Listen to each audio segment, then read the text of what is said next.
Olá, bem-vindos ao podcast Família CPE. Eu chamo Maria Inês Costa e sou responsável de Recursos Humanos. Hoje tenho comigo a doutora Cristina Cunha, diretora do Colégio São Francisco de Assis. Vamos partilhar algumas ideias sobre educação. Estamos numa realidade em constante mudança, em que existem constantemente diferentes necessidades, currículos, desafios, serviços de suporte que se vão alterando e a verdade é que temos que nos ir adaptando para tentar dar a melhor resposta para as nossas crianças. Isto é um caminho a percorrer, é uma aprendizagem contínua. Ouvimos frequentemente a partilha que os alunos hoje em dia são diferentes. Sendo que os alunos são diferentes? São diferentes, não só hoje. Nós associamos muito esta diferença e um conjunto de mudanças à época da pandemia. É verdade que houve mudanças nessa altura, algumas que até já estão muito refletidas, muito caracterizadas, umas boas, outras menos boas, umas vieram para ficar, outras sendo boas não vieram para ficar, e é pena, mas eu trabalho em educação há 22 anos, com crianças pequeninas, e eu acho que a mudança já vem a acontecer seguramente há uma década, pelo menos uma década. O que é que nós notamos? Os nossos meninos são, hoje em dia, muito investidos do ponto de vista cognitivo, do ponto de vista cultural, do ponto de vista artístico.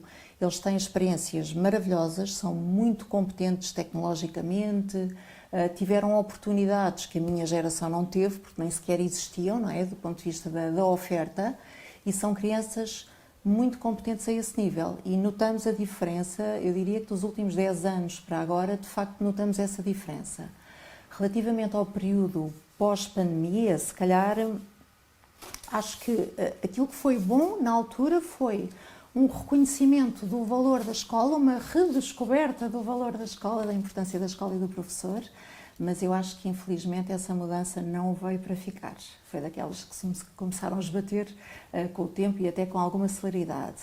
Descobrimos a importância da tecnologia ao serviço da educação, mesmo para crianças pequeninas, que é o nosso caso, não é? Só temos até ao 4º ano, e percebemos que é possível trabalhar com os meninos, apelando às tecnologias de uma forma muito equilibrada, mas fazendo com vantagens do ponto de vista pedagógico, do ponto de vista do interesse das crianças. Acho que isso foi uma descoberta e uma novidade, uma mudança que aconteceu na escola e nos alunos na altura da pandemia. Acho que essa veio para ficar.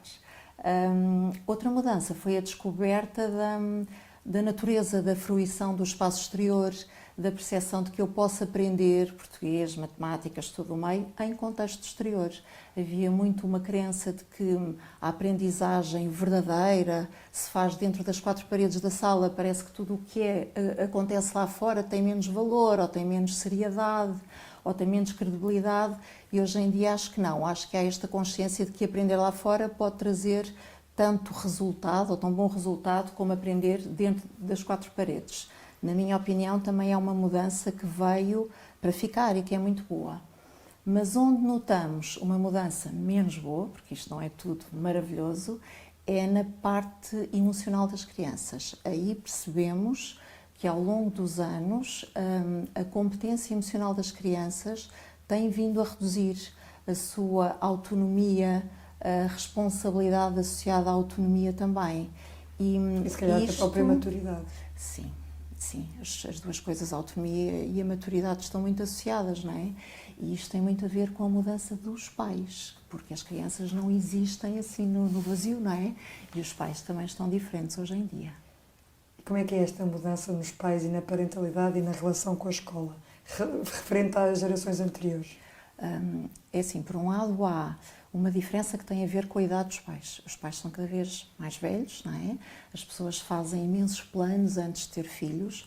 É uma constatação, não é uma crítica, mas as pessoas querem assumir que existe uma necessidade de uma preparação muito grande para receber os filhos, para os acolher, depois de já termos iniciado um percurso profissional relevante, depois de termos tido algumas experiências enquanto casal ou enquanto pessoas, de conhecer um bocadinho o mundo lá fora. Fortalecer os laços do casal também parece importante e, de repente, o casal tem consciência de que está preparado para ter filhos.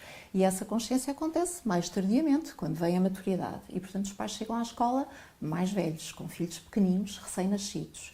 E também são pessoas, elas próprias, mais qualificadas, mais habilitadas. Portanto, os pais estudam imenso sobre parentalidade, leem, fazem cursos, ouvem tudo, leem tudo, o que lhes dá mais conhecimento, obviamente, mais exigência. Estas são as características boas, porque conhecimento e exigência é bom, obriga as escolas a reinventar-se, a corresponder sempre, e sempre que o mercado exige qualidade, eu acho que isso é sempre bom e ganhamos todos. Nivelamos por cima, não é? Exatamente, eu acho que isso é maravilhoso. E aí também é uma mudança para melhor. Onde é que é menos bom? Na forma como os pais se relacionam com a escola e nos limites que eles próprios se impõem à sua intervenção dentro do espaço escolar e que às vezes se manifesta um bocadinho por alguma insegurança ou em relação à escola, como se não confiassem totalmente na escola e nos seus profissionais.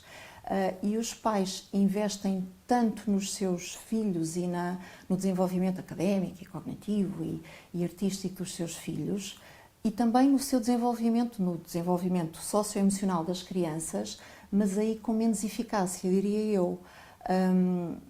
Eles têm esta preocupação, eu acho que acaba por ser um bocadinho paradoxal. Nunca como agora se fala tanto na importância do desenvolvimento das emoções e da componente socioemocional das crianças. Eu não me lembro de ouvir os meus pais alguma vez equacionar semelhante coisa. Eu sentia o que sentia, de vez em quando lá havia alguma pergunta em relação a alguma coisa, mas estás triste, aconteceu alguma coisa? De resto, é a vida a acontecer, portanto cresces. Nem nos pediam opinião. Não é. Agora, de repente, há esta preocupação muito grande.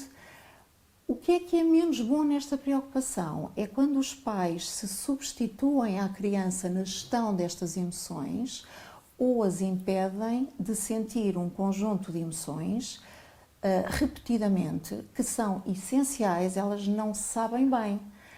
O medo, a frustração, a raiva, a frustração, a tristeza, não sabem bem, mas são fundamentais para que as crianças consigam identificá-las, legendá-las e saber como geri-las. E ter capacidade de autorregulação, isso é uma das coisas que nós mais reparamos em clínica.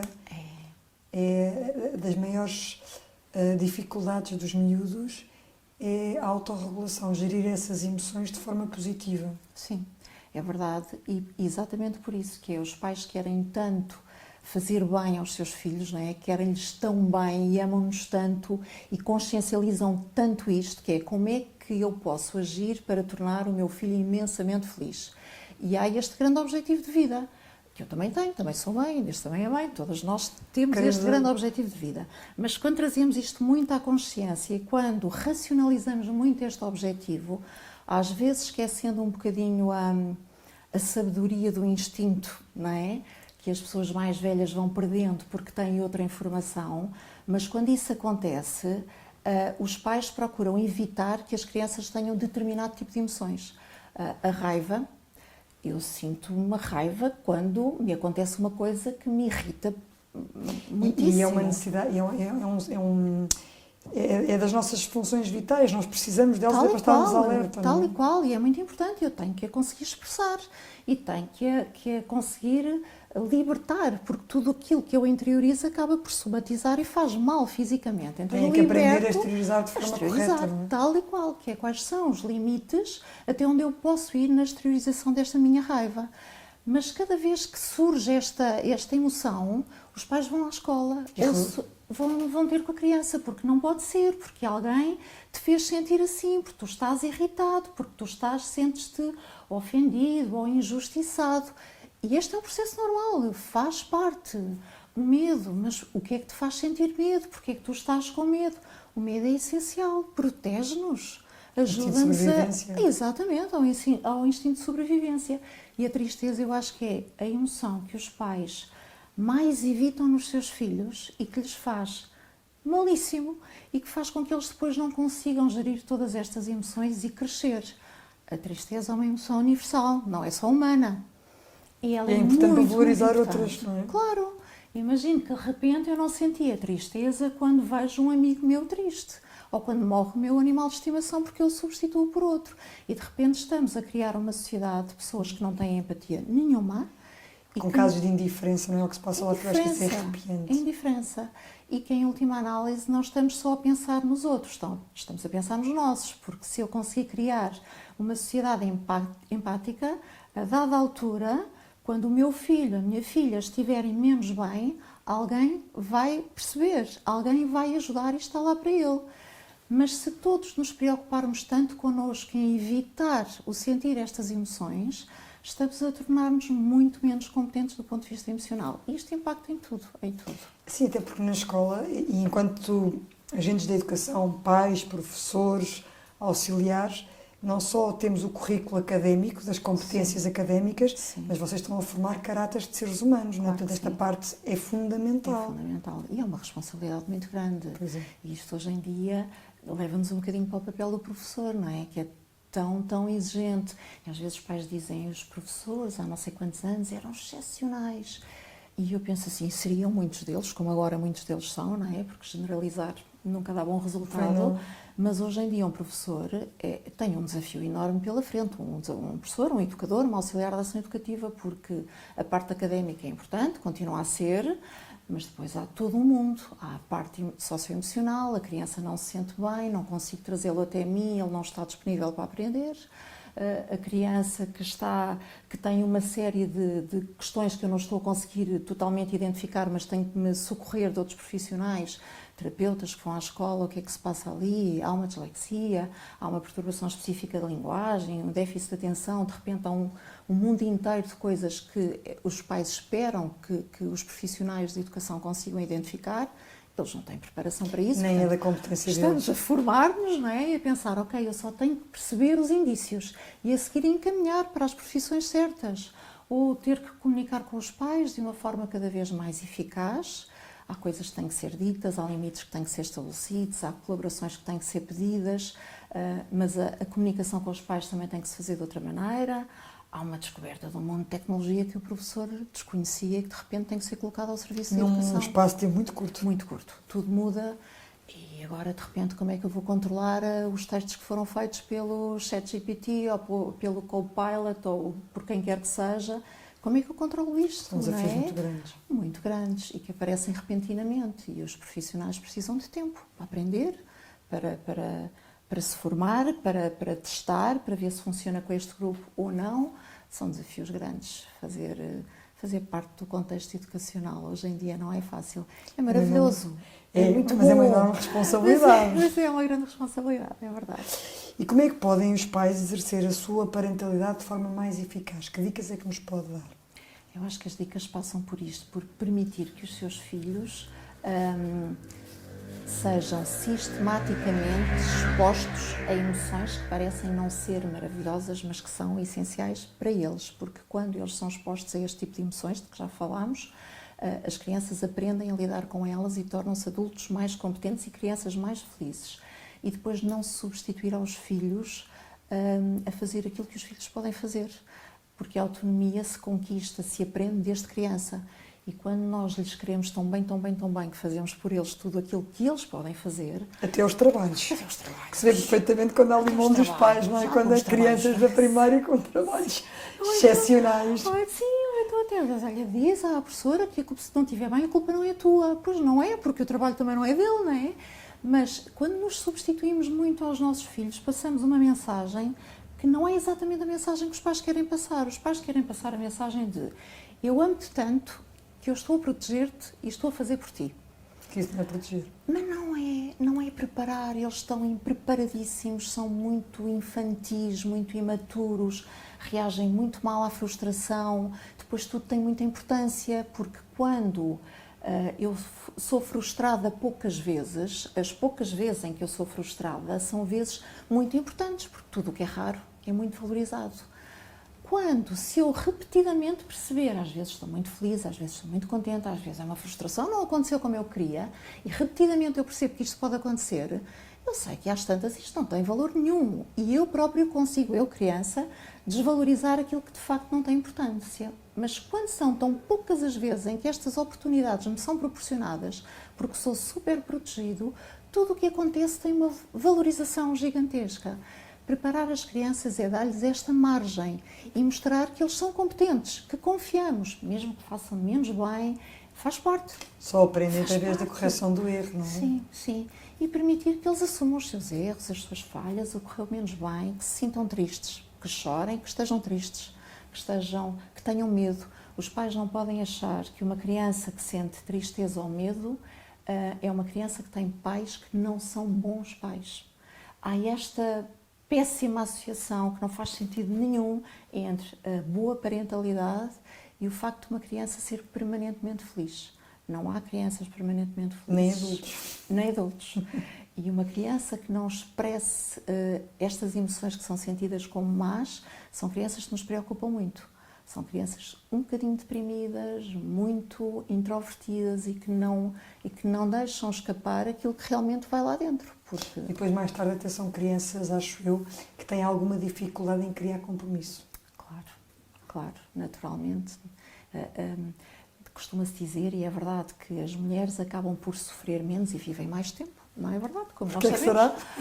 Porque somos ensinadas a expressar emoções e porque isso nos ajuda a comunicar, a relacionar-nos, a não ter tantas doenças, porque quando exteriorizamos isso é bom, não é? Não porque somatizamos. é o estômago, exatamente, não somatizamos. Os meninos hoje em dia já são mais incentivados a comunicar emoções e a dizer eu sinto-me triste, apetece-me chorar e eu vou chorar. Faz parte? Faz parte, mas se não fizermos tudo isto, comprometemos um sem número de coisas, nomeadamente a capacidade de nos conectarmos ao outro, porque isso faz pela via das emoções. E trabalharmos a resiliência, que eu acho que é uma das maiores dificuldades que hoje em dia temos nas novas pessoas no mercado de trabalho. Sim. É a falta de resiliência. Sim. Não resiliência de compromisso. Não estão dispostos a nada, porque isto é muito penoso, isto é muito trabalhoso. Trabalho 8 horas é uma violência. Uma violência, eu tenho que equilibrar muito a vida pessoal e profissional. Isso é verdade e é uma sabedoria que a minha geração não tinha. Pois não, nós temos um problema ao contrário. Mas agora também estamos a tombar excessivamente para a qualidade de vida, não é? Tal e qual é, o equilíbrio é tão importante em tudo. Que é o bom senso, que eu acho que é o que falta um bocadinho agora nestas novas gerações. É muito bom senso. É verdade, sim. Os professores mudaram o suficiente para corresponder às características e expectativas destes novos alunos e destes novos pais? É assim, os professores mudaram imenso e têm feito aqueles investimentos todos em formação e qualificação, em estar ativo, disponível, a saber como. Acho que ainda não mudaram o suficiente, porque não é fácil, não é? Isto tem constante mudança, tem constante adaptação. De repente há tudo a mudar, até os programas estão sempre a mudar e isto tem tudo uma turbulência tão grande que é difícil acompanhar. Mas acho que não, acho que as pessoas não mudaram o suficiente, se bem que às vezes também percebemos que, isso é engraçado, os pais querem mudança e adaptação e novas tecnologias e muitas coisas novas, mas se de repente há uma escolaridade que é muito diferente daquela que foi a sua experiência, alguma coisa aqui não está bem, porque eu não me consigo rever em nada do que está a acontecer nesta escola. E nós vemos algumas escolas muitíssimo inovadoras e que de repente têm que dar um passo atrás na inovação, porque não há esta identificação dos pais e as pessoas começam a colocar em causa que isto seja a forma certa de agir. Mesmo não sendo profissionais da área. Sim, mas como investigam muito sobre o tema e leem muito e estudam muito, há esta entrada no mundo da escola, porque é um bocadinho como todos sabemos sobre escola, já lá tivemos muitos anos, não é? E hoje estudamos muito sobre escola, portanto achamos que sabemos tanto como o profissional que lá está. E eu costumo brincar um bocadinho com alguns pais e dizer, eu até posso ir muitas vezes ao hospital e ser uma doente assídua, mas eu não sou um médico. E não posso achar que pelo facto de ter ido à escola muitos anos ou de ler muito sobre o tema, isso me torna uma profissional tão habilitada como as pessoas que lá estão. Não tem mal nenhum, cada um tem a sua profissão e é suposto, não é? E mal de nós se assim não fosse. Mas acho que esta mudança dos professores também tem que ir um bocadinho a par e passo com a aceitação dos pais, para que corra bem. Porque senão vamos ter aqui E temos que confiar nos profissionais a quem entregamos os nossos filhos. Temos. Ou então mudar de escola. Sim, se não nos identificamos. Porque também pode dar-se o caso, nós não somos a escola para toda a gente e os pais não são todos os pais que se identificam connosco e isso é válido para qualquer escola. Mas a partir do momento em que confiamos, temos que dar mesmo abrir o coração, não é? E perceber que do outro lado estão pessoas e essas pessoas são imperfeitas e vão fazer algumas coisas erradas. Faz parte do processo, só assim é que nós descobrimos o melhor caminho, não é? Verdade, e outras estão certas, simplesmente os pais não concordam, mas pronto, também. E acima de tudo, desde que a criança esteja feliz na escola, Todo o resto vem por acréscimo. É E eu conheço o vosso colégio, as vossas instalações e o vosso fator humano, que para mim é a parte mais importante na escola, porque uma criança que não esteja feliz não aprende. Independentemente do método, da metodologia que se use. Não é? É um bocadinho por aí. É mesmo, totalmente por aí. Cristina, como é que os pais podem exercer esta parentalidade de forma mais eficaz para meninos mais saudáveis e mais felizes?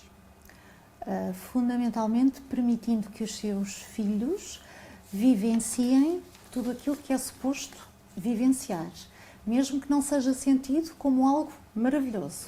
As emoções que os deixam mais tristes, as emoções que lhes fazem sentir algum tipo de receio, a raiva que de vez em quando tem que ser exteriorizada, todas estas emoções repetidamente percepcionadas pela criança dotam-na de todas as estruturas que depois lhes permitem crescer saudáveis e felizes. Sempre que nós evitamos que os nossos filhos sintam estas emoções, porque nos queremos também preservar a nós. Não há nada mais duro do que ver a tristeza de um filho. Verdade. E é porque os queremos tanto e lhes queremos tão bem que tentamos evitar que eles sintam estes momentos de tristeza, mas também é uma forma de nos protegermos a nós, porque não há mãe nem pai que não se sintam profundamente tristes ao ver a tristeza de um filho. Então, como é que nós vamos garantir que o nosso filho não sente medo, não sente tristeza, não sente raiva? Vamos evitar todos os contextos em que isto pode acontecer, seja pedindo a intervenção da escola e dos professores, houve ali uma querela qualquer com uma amiga, com um amigo, vamos ver, não pode ser, porque vocês têm que intervir, as crianças não podem ter este tipo de sentimentos, sentem-se injustiçadas, ele ficou muito triste, ficou a chorar, como é que vocês permitem que esta tristeza aconteça, ou o medo, porque ele agora tem receio, porque o amigo lhe disse ou aconteceu alguma coisa, e de repente nós percebemos que as crianças são altamente impreparadas do ponto de vista emocional, e que tudo aquilo que evitamos que elas sintam agora acaba por podar a sua estrutura emocional no futuro. Se eu não for sistematicamente exposta a um conjunto de emoções, porque as boas emoções todas queremos que os nossos filhos sejam expostos, e então repetidamente tentamos proporcionar-lhes, mas as outras também têm que acontecer, porque é aí que uma criança percebe o que é que lhe está a acontecer, como é que eu faço a legendagem desta emoção e como é que eu consigo exteriorizá-la, partilhá-la, é muito importante partilhá-la com os adultos, com os pais, com a escola e encontrar as estratégias melhores para as resolver. E é isto que faz com que um adulto seja um adulto emocionalmente competente e seguro, porque ele já lá esteve várias vezes. E adquiriu aquelas competências porque as viveu. Tal e qual. E porque começou a desvalorizar aquelas que, tendo vivenciado várias vezes, ele percebe que não têm importância nenhuma. Às vezes dizemos assim: porque eu estou muito triste porque uma amiga ou um amigo não quiseram brincar comigo ou já não são meus amigos. E os pais dizem: mas isso não interessa nada, tu não brincas com A, brincas com B. Totalmente verdade, mas ao desvalorizar a emoção desta maneira, só estamos a dizer àquela criança que aquela emoção é errada. E a emoção é uma emoção, é o que ela sente, não é? O que é importante é que a criança possa dizer: eu sinto isto, sinto-me triste, porque ela não quis brincar comigo. Mas tem capacidade de resposta. Tal e qual, então vamos ver. Então e porquê? E que outras alternativas é que tu encontras para resolver esta situação? E a criança começa a ver que há outras alternativas e que não é o fim do mundo, mas é uma consciência que ela vai ganhando. Porque esta consciência não se impõe, não é porque uma mãe ou um pai diz que isso não tem importância nenhuma que a criança sente assim.